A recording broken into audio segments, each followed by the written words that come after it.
তোমরা তো কম বেশি এনসিইআরটির পাঠ্য বই তো পড়েছো, কিন্তু এখনকার সময়ে টিসিএস কিন্তু একদম কনসেপ্টচুয়াল প্রশ্ন কিন্তু জিজ্ঞাসা করছে। সেই জন্য তোমাকে প্রত্যেকটা অধ্যায় ভালো মতো বুঝে বুঝে পড়তে হবে। আর আমি তোমাদের প্রত্যেকটা অধ্যায় গল্পর মতো করে খুব সুন্দর করে বুঝিয়ে দেবো।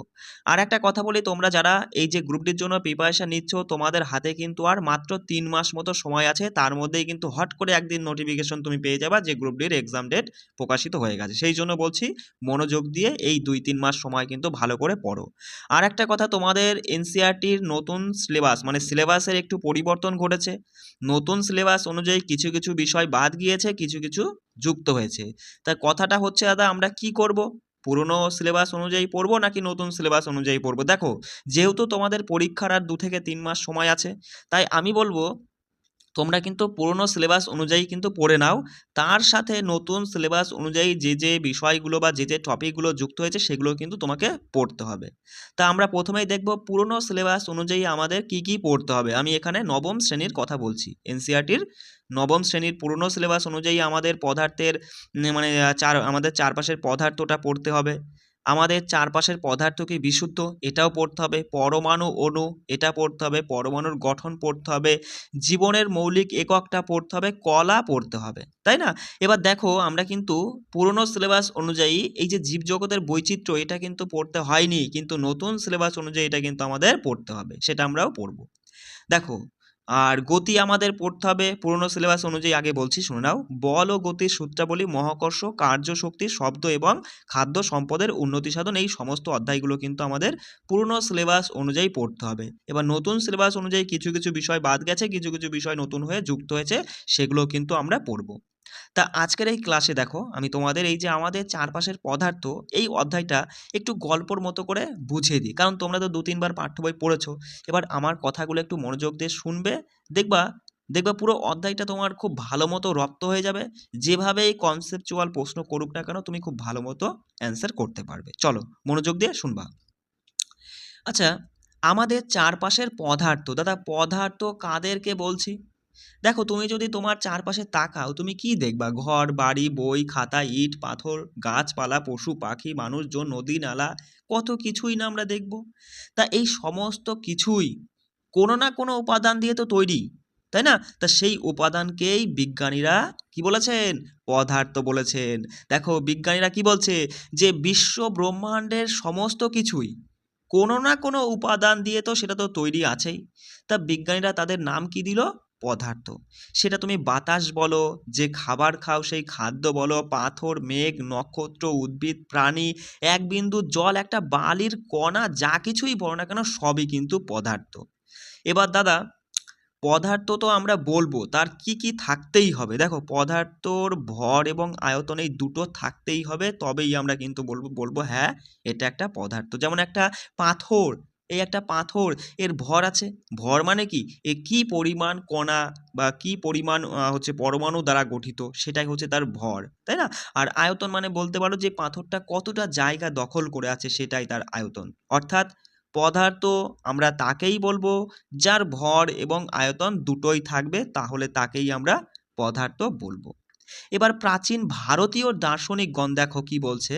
প্রাচীন ভারতীয় দার্শনিকগণ বলছে পদার্থ মোট 5টি মূল উপাদান দিয়ে তৈরি। কটি?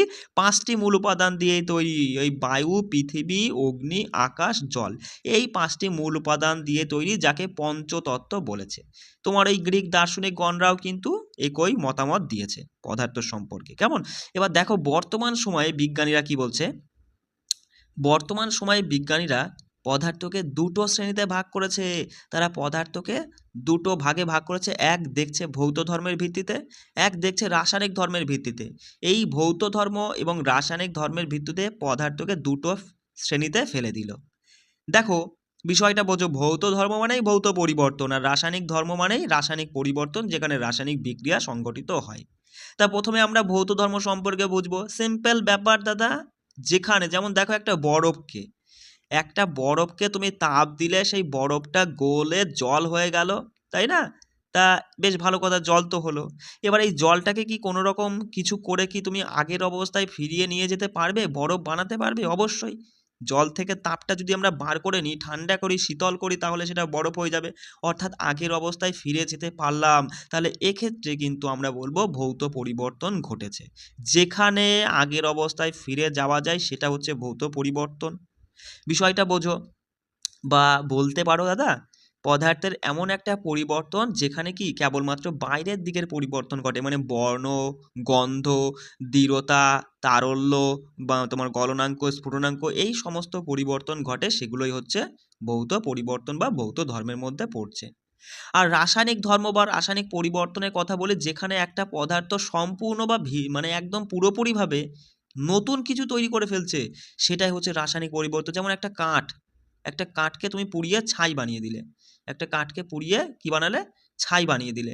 তাহলে এবার সেই ছাইটাকে কি তুমি কোনো রকম করে তাপ দাও, অথবা তাপ বার করো, অথবা প্রচণ্ড শীতল করো বা প্রচণ্ড উত্তপ্ত করো, কোনো রকম কিছু করে কি তুমি আগের কাঠে বানাতে পারবে? পারবে না। তাহলে এখানেই কিন্তু রাসায়নিক পরিবর্তন ঘটেছে, অর্থাৎ রাসায়নিক বিক্রিয়াও সংঘটিত হয়েছে বলতে পারো, বা এটাই রাসায়নিক ধর্ম।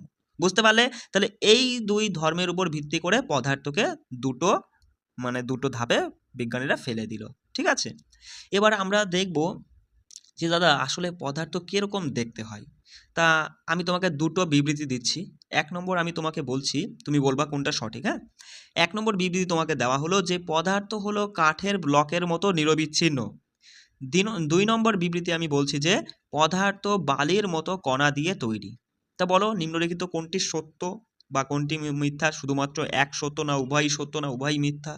তুমি সঙ্গে সঙ্গে বলবা দাদা পদার্থ হলো বালির মতো কণা দিয়ে তৈরি, কখনোই কাঠের ব্লকের মতো নিরবিচ্ছিন্ন নয়, কেবলমাত্র 2 সত্য বলবা, তাই না? এবার দেখো দেখো পদার্থ তো আমরা এটুকু তো বুঝলাম যে পদার্থ বালির মতো কণা, এরকম কণা দিয়ে, মানে ছোট ছোট কণা দিয়ে তৈরি। এবার কথাটা হচ্ছে এই কণাগুলো কতটা ছোট সেটা কি করে বুঝবো? দেখো, যদি আমরা একটা কাজ করি, কি করি, একটা বিকার, এবার এই একটা বিকারের মধ্যে অর্ধেক ধরো জল রয়েছে। এবার এই অর্ধেক জলের মধ্যে তুমি কি করলে, 1 চিমটে বা 1 চামচ চিনি অথবা লবণ ফেলে দিলে। ফেলে একটু নাড়িয়েও দিতে পারো, কোনো অসুবিধা নেই। কিছু সময়ের মধ্যে দেখবা যে এই চিনি বা লবণের দানাগুলো কি দেখা যায়? দেখা যায় না। তাহলে এ থেকে তুমি কি বলতে পারো যে দাদা, দাদা বলতে পারো যে পদার্থের কণাগুলোর মধ্যে নিশ্চয়ই ফাঁকা স্থান আছে। সেই জন্যই, মানে জলের মধ্যে ফাঁকা জায়গা আছে বলেই তো জলের মধ্যে চিনি বা লবণ যেটা ঢেলেছি সেটা মিশে গেল। অর্থাৎ আমরা বলতে পারি পদার্থের কণাগুলোর মধ্যে অবশ্যই ফাঁকা স্থান আছে। কেমন? আচ্ছা, এবার আমাকে একটা কথা বলো, এই যে তুমি একটা বিকারে যে অর্ধেক জল নিয়েছিলে তার মধ্যে 1 চিমটে লবণ ঢেলে দিলে, তাতে কি জলের উচ্চতার কি কোনো পরিবর্তন ঘটবে? জলের উপরিস্তর কি বৃদ্ধি পাবে? নাকি জলের স্তরটা কমে যাবে? নাকি জলের স্তরে কোনো পরিবর্তন ঘটবে না? বা হচ্ছে ১ম এ হচ্ছে বাড়বে, পরে কমবে, এরকম 4 টে অপশন যদি দিই, তুমি কি সঠিক উত্তর করবা? তুমি বলবা দাদা জলের উচ্চতার কোনো পরিবর্তনই হবে না। কেন হবে না? কারণ ওই জলের মধ্যে ফাঁকা জায়গা ছিল, সেই ফাঁকা জায়গায় লবণগুলো জায়গা করে নিয়েছে। তাহলে ওপরে কেন বাড়বে? বিষয়টা বুঝতে পারছো? আচ্ছা, যেমন দেখো এখানে পরীক্ষাটা বোঝো। এই একটা বিকারের মধ্যে জল রয়েছে। এবার তুমি কি করলে, 1 চামচ লবণ বা চিনি ঢেলে দিলে। তাহলে যদি একটু নাড়িয়ে দাও, তুমি দেখবা লবণগুলোকে আর দেখা যাচ্ছে না। লবণগুলো কোথায় গেল? উড়ে গেল। লবণগুলো ওই জলের কণাগুলোর মধ্যে ফাঁকা স্থান রয়েছে, সেই ফাঁকা জায়গায় জায়গা করে নিয়েছে। তাহলে পরীক্ষায় যদি বলে যে একটি পাত্রে কিছুটা জল আছে, তার মধ্যে 1 চামচ লবণ ঢেলে একটু নাড়িয়ে দিলে সেই লবণের কণাগুলোকে আর দেখা যায় না বা অদৃশ্য হয়ে যায়, এই এর মূল কারণ কি? তা তুমি বলবা যে এর মূল কারণ হলো দাদা পদার্থের কণাগুলোর মধ্যে ফাঁকা জায়গা বা ফাঁকা স্থান আছে, সেই জন্যই লবণের কণাগুলো অদৃশ্য হয়ে গেছে। কোনো সমস্যা? চলো আরেকটা আমরা কাজ করব, যে এবার আমরা দেখব, প্রথমত তো আমরা বুঝলাম যে পদার্থ তো পদার্থের কণা দিয়ে তৈরি, কাঠের ব্লকের মতো নিরবিচ্ছিন্ন নয়, তোমার ওই বালির মতো কণা দিয়ে তৈরি। তা আরেকটা জিনিস আমরা এই পরীক্ষা থেকে বুঝলাম যে পদার্থের কণাগুলোর মধ্যে ফাঁকা জায়গা আছে। এবার কথাটা হচ্ছে এই পদার্থের কণাগুলো তো ক্ষুদ্র, কতটা ক্ষুদ্র সেটা নিয়ে পরীক্ষা করব। তার জন্য আমরা কি করলাম, আমরা প্রথমে একটা বিকার নিলাম, মানে একটি পাত্র নিলাম, তাতে খানিকটা জল আছে, ধরো 100 মিলিলিটার জল আছে। এবার ওই দেখতে পাচ্ছ এখানটা একটু ভালো করে লক্ষ্য করে দেখো, 1 চিমটিও না, মানে 1 বিন্দু বা 1 ফোঁটার মতো, এই যে 1 ফোঁটার মতো পটাশিয়াম পার ম্যাঙ্গানেট তুমি ওই জলের মধ্যে ঢেলে দিলা। ঢেলে দেওয়ার সঙ্গে সঙ্গে তুমি দেখতে পাচ্ছ যে কিছু মুহূর্তের মধ্যেই সম্পূর্ণ জলটা বেগুনি বর্ণে পরিণত হয়ে গেছে। কি রং? বেগুনি রঙে পরিণত হয়ে গেছে। তাই না? এবার তুমি কি করলে, এখান থেকে ১ চামচ জল বা বলতে পারো ১০ মিলিলিটার জলটা তুলে আবার এইরকম স্বচ্ছ বা পরিষ্কার জলের মধ্যে সেটুকু তুমি ঢেলে দিলা। ঢাললে পরে তাও দেখবা যে সেই জলের রংটাও কিন্তু একটু মানে হালকা হয়ে গেছে অবশ্য, মানে লঘু হয়ে গেছে, তবুও কিন্তু বেগুনি রং আছে। এইরকমভাবে ৪-৫ বার করার পরেও লাস্টে গিয়ে তুমি দেখবা যে ওই লাস্টের বারেও কিন্তু তুমি দেখবা যে জলের রং কিন্তু একটু হলেও বেগুনি আছে, হালকা হলেও বেগুনি আছে। অর্থাৎ এ থেকে তুমি কি বুঝতে পারো যে পদার্থের কণাগুলো খুবই ক্ষুদ্র। আমরা যতটা অনুমান করতে পারি তার থেকেও ক্ষুদ্র। পদার্থের কণাগুলো খুবই ক্ষুদ্র। তাহলে পরীক্ষায় প্রশ্ন যদি এরকম দিয়ে দিই, যদি বললাম যে পটাশিয়াম পারম্যাঙ্গানেটের কিছু কেলাস বিশাল আয়তনের জলকে রঙিন করতে পারে, এ থেকে আমরা কোন সিদ্ধান্তে উপনীত হতে পারি? ১. পদার্থের কণাগুলোর মধ্যে ফাঁকা স্থান আছে। ২. পদার্থের কণাগুলো হচ্ছে খুবই ক্ষুদ্র। ৩. পদার্থের কণাগুলোর মধ্যে আকর্ষণ শক্তি আছে। কি বলবা? বলবা ১ ও ২ দুটোই সত্য, উভয়ই সত্য। কেন বস? বুঝতে তো পারলাম যে পদার্থের কণাগুলো খুবই ক্ষুদ্র, কিন্তু পদার্থের কণাগুলোর মধ্যে ফাঁকা স্থান আছে এটাও কিন্তু সত্য।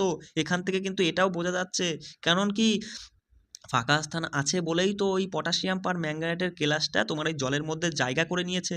বিষয়টা বুঝতে পারছো? হুম, চলো। আচ্ছা দেখো, তাহলে আমরা বুঝলাম যে পদার্থের কণাগুলো খুবই ক্ষুদ্র, আমরা যতটা ক্ষুদ্র কল্পনা করতে পারি তার থেকেও ক্ষুদ্র। আচ্ছা, পদার্থের কণাগুলোর মধ্যে ফাঁকা স্থান বর্তমান আমরা তো ওই যে লবণ জলের পরীক্ষা থেকে বুঝেছি।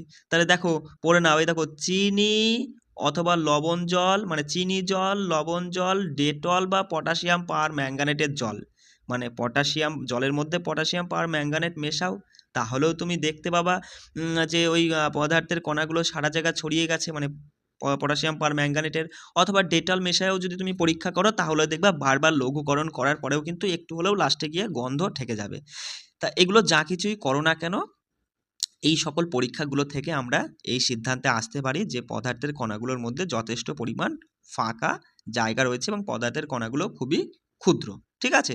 সেটা আমরা শুধুমাত্র এই পরীক্ষাটা মাথায় রাখবা যে পটাশিয়াম পারম্যাঙ্গানেটের কেলাসের পরীক্ষা করে আমরা বুঝতে পারলাম যে পদার্থের কণাগুলো খুবই ক্ষুদ্র, এবং সাথে এটাও বুঝতে পারলাম যে পদার্থের কণাগুলোর মধ্যে ফাঁকা স্থান বর্তমান আছে।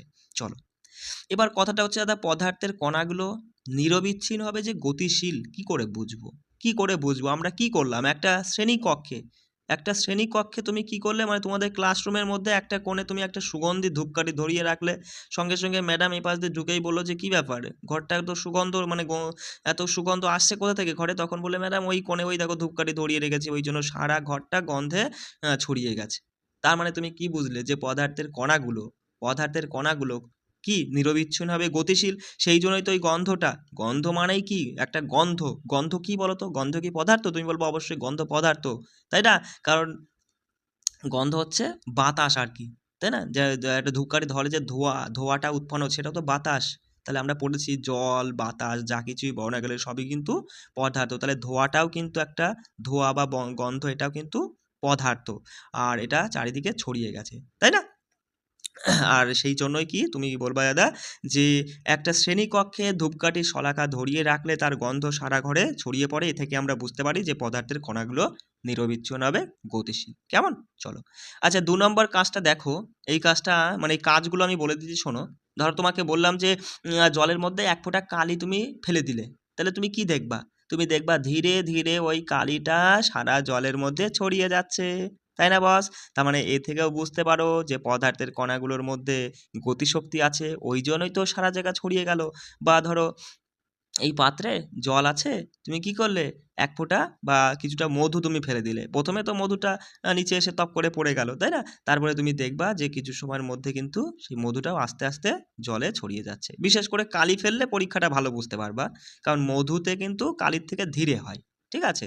মানে তুমি পেনের কালি ১ ফোঁটা যদি জলের মধ্যে ফেলে দাও, দেখবা এই জায়গাটা এমন করে সারা দিকে আস্তে আস্তে, বা নীল দেখো না, জামাকাপড়, সাদা জামাকাপড় নীল করতে যে নীল ব্যবহার করে না বাড়িতে, সেইটাও যদি তুমি ১ ফোঁটা জলের মধ্যে ফেলো তাহলে তুমি ভালো মতো বুঝতে পারবা আস্তে আস্তে আস্তে আস্তে ছড়িয়ে যেতে যেতে পুরো জলটাই কিন্তু ছড়িয়ে যাবে। কেমন? এবার কথাটা হচ্ছে যে দাদা, এই একই কাজ আমরা গরম জল আর ঠান্ডা জলের সাথে যদি করি তাহলে কি হবে? এই একটা দুটো পাত্র নিলাম, ঠিক আছে? এখানে রয়েছে ঠান্ডা জল আর এখানে হচ্ছে গরম জল। এবার ২ রকম জলে তুমি ১ ফুট ১ ফুট করে কালি সঙ্গে সঙ্গে ঢেলে দিলা, মানে একই টাইমে দুটোতেই ঢেলে দিলা। তুমি দেখবা ঠান্ডা জলের ক্ষেত্রে কি হয়েছে? আস্তে আস্তে আস্তে আস্তে সব জায়গায় ছড়িয়ে যাচ্ছে, কিন্তু গরম জলে ঢালার সঙ্গে সঙ্গে একদম তাড়াতাড়ি করে চারিদিকে ছড়িয়ে যাবে। বিষয়টা বুঝতে পারছো? তাহলে ভালো করে বোঝো। তাহলে এ থেকে তুমি কি বুঝলে? কি বুঝলে? যে ঠান্ডা জলের থেকে গরম জলে পদার্থের কণাগুলো তাড়াতাড়ি ছড়িয়ে গেল।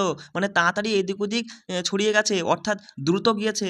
দ্রুত, বা বলতে পারো যে হচ্ছে গরম জলে অর্থাৎ উষ্ণতা বৃদ্ধির সঙ্গে সঙ্গে পদার্থের কণাগুলো গতিটাও বৃদ্ধি পেয়েছে। গতি বৃদ্ধি পেয়েছে, গতি শক্তি বৃদ্ধি পেয়েছে। তাহলে বলবা যে উষ্ণতা বৃদ্ধি পেলে পদার্থের কণাগুলোর গতিশক্তি বৃদ্ধি পায়। বুঝতে পারছো? আচ্ছা, ঠিক আছে। তাহলে এই যে পরীক্ষা থেকে দেখো, এই যে এই দুটো পরীক্ষা আমরা করলাম, যে জলের মধ্যে কালি ফেললাম এবং ধীরে ধীরে তা সারা জলে ছড়িয়ে গেল, আর এই জলের মধ্যে মধু দিলেও ধীরে ধীরে তা ছড়িয়ে পড়ে। এর থেকে আমরা কি সিদ্ধান্ত নিতে পারি? যে পদার্থের কণাগুলোর মধ্যে গতিশক্তি আছে, কণাগুলোর মধ্যে ফাঁকা স্থান আছে, কণাগুলো খুবই ছোট, আর তাপমাত্রা বাড়লে পরে কণাগুলোর গতিশক্তি বৃদ্ধি পায়। সেটা আমরা এই যে পটাশিয়াম পার ম্যাঙ্গানেট বা কপার সালফেট বা তুতে যদি আমরা এই যে গরম জল আর ঠান্ডা জলের গ্লাসে যদি মেশাই, তাহলে দেখব যে ঠান্ডা জলে যেরকম মিশছে তার থেকে গরম জলে কিন্তু তাড়াতাড়ি সব জায়গায় মিশে যাচ্ছে। ওই জন্য বলবো যে গতিশক্তি বৃদ্ধি পেলে পদার্থের কণাগুলোর গতিশক্তি মানে হচ্ছে তাড়াতাড়ি মিশে যায় আর কি। ঠিক আছে, চলে আসো। দেখো দেখো এখানে একটু পড়ে নাও যে পদার্থের কণাগুলো অবিরাম গতিশীল, অর্থাৎ এদের শক্তি রয়েছে যাকে আমরা গতিশক্তি বলি। এই উষ্ণতা বৃদ্ধির সাথে সাথে এদের গতিশক্তি বৃদ্ধি পায়। গুরুত্বপূর্ণ পয়েন্ট, উষ্ণতা বৃদ্ধির সাথে সাথে এদের গতিশক্তি বৃদ্ধি পায়। তাই আমরা বলতে পারি যে উষ্ণতা বৃদ্ধি পেলে পদার্থের হচ্ছে গতিশক্তিও বৃদ্ধি পায়। কেমন? মাথায় রাখবে। আচ্ছা দেখো, আচ্ছা পদার্থের কণাগুলো স্বতঃস্ফূর্তভাবে পরস্পরের সাথে মিশে যায়, এটা আমরা কোন পরীক্ষা থেকে বুঝতে পারি বস? লাইনটা গুরুত্বপূর্ণ।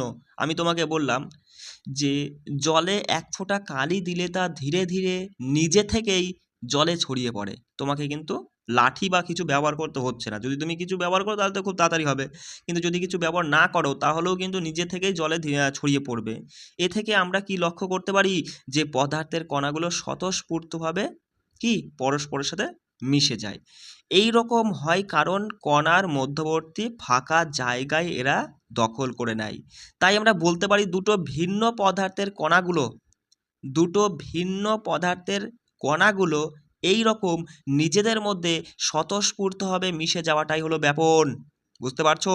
দুটো ভিন্ন পদার্থ, অবশ্যই জল একটা পদার্থ, আর এই তুমি একটা কালি কথা বলো, সেই কালি কিন্তু আর একটা পদার্থ। তাই দুটো ভিন্ন পদার্থ স্বতঃস্ফূর্তভাবে নিজেদের মধ্যে মিশে যাওয়াটাই ব্যাপন। কেমন? আচ্ছা, তাপ প্রয়োগে ব্যাপন দ্রুত হয়, এটাও কিন্তু আমরা বুঝতে পেরেছি ওই পরীক্ষা থেকে, তাই না?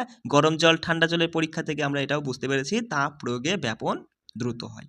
আচ্ছা দাদা, এবার আমরা কি দেখব? যে পদার্থের কণাগুলো পরস্পরকে আকর্ষণ করে, সেটা কি করে বুঝবো? একটা খেলা দেখো, তোমরা ছোটবেলায় খেলা করেছো বা নৃত্য করেছো, যে হচ্ছে কি কোমরে হাত দিয়ে হচ্ছে একে অপরের কোমরে হাত দিয়ে হচ্ছে দুলে দুলে নৃত্য করে। এবার প্রথম দেখো এই পাঁচজন মানে বালিকা, এরা কি করলো?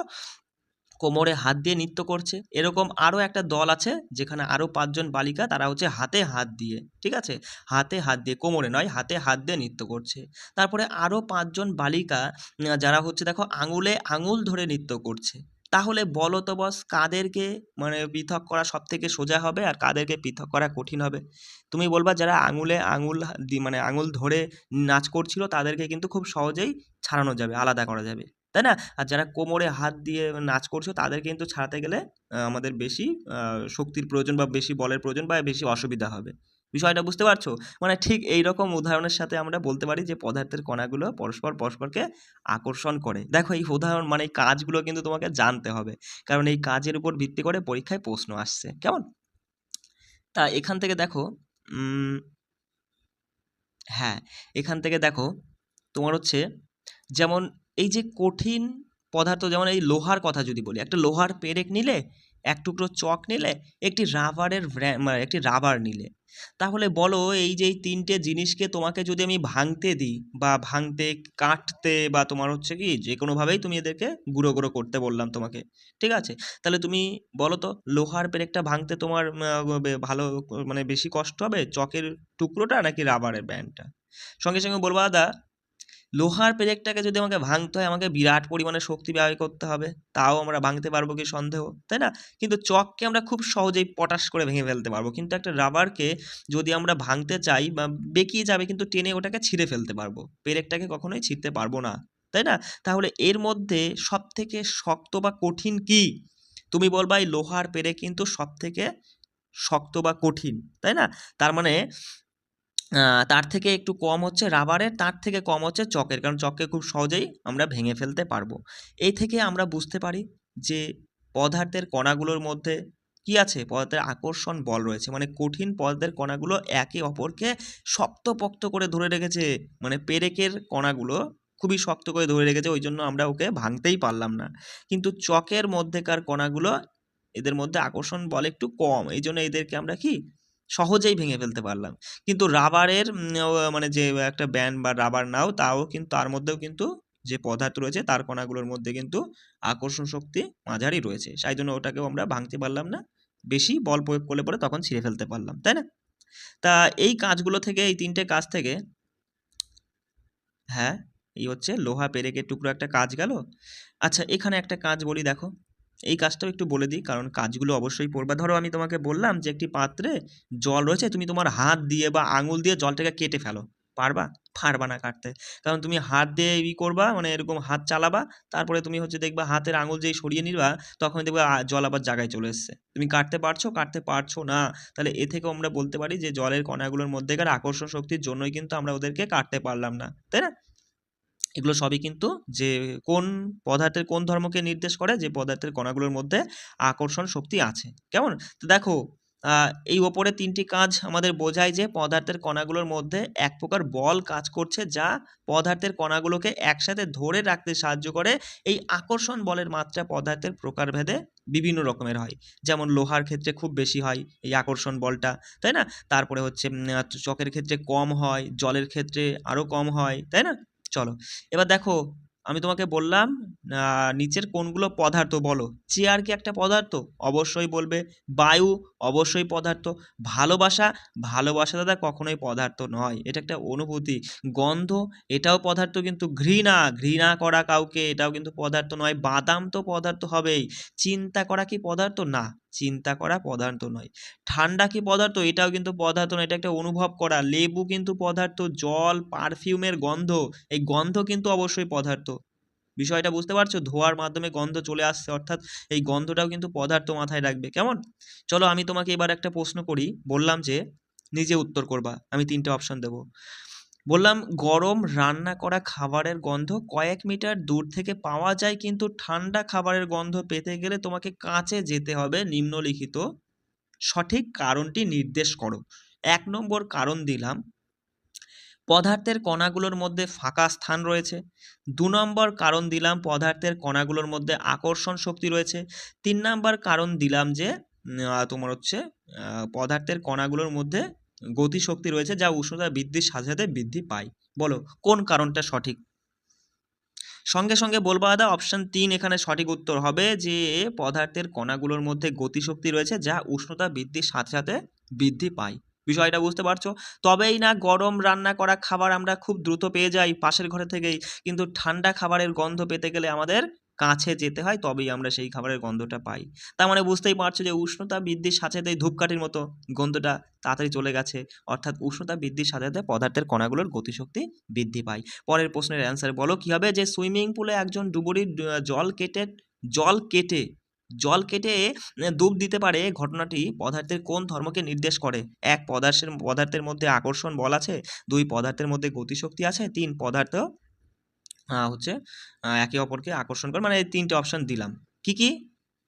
পদার্থের মধ্যে ফাঁকা স্থান আছে ১ নম্বরে বলছি, পদার্থের মধ্যে গতিশক্তি আছে ৩, পদার্থের কণাগুলো একে অপরকে আকর্ষণ করে। বলো সঠিক উত্তর বলবা দাদা, পদার্থের কণাগুলোর মধ্যে ফাঁকা স্থান আছে, সেই জন্যই তো সুইমিং পুলে একজন ডুবুরি টুপ করে ডুব দিয়ে জলের তলে চলে গেল, যদি ফাঁকা স্থান নাই থাকতো তাহলে কি তলে যেতে পারতো? বিষয়টা বোঝো তো। এই একটা পাত্রে বা একটা সুইমিং পুল যদি আমি খোয়া পাথর দিয়ে ভরাট করে রাখি, তোমাকে যদি ডুব মারতে বলি, তুমি কি তলে যেতে পারবা? পারবা না। কারণ কঠিন পদার্থের মধ্যে ফাঁকা স্থান খুবই কম। এটা তরল ছিল বলে তাই ফাঁকা স্থান আছে মাঝামাঝি, তাই তুমি তলে যেতে পেরেছো। যদি একটা সুইমিং পুল যদি কিছুই না থাকে, মানে সারা জায়গাটা বায়ু দিয়ে ভরা থাকে, তাহলে তুমি তলে যেতে তো পক করে তলে গিয়ে একদম ধপাস করে পড়বা। তাই না বস? বিষয়টা বুঝতে পারছো? চলে আসো।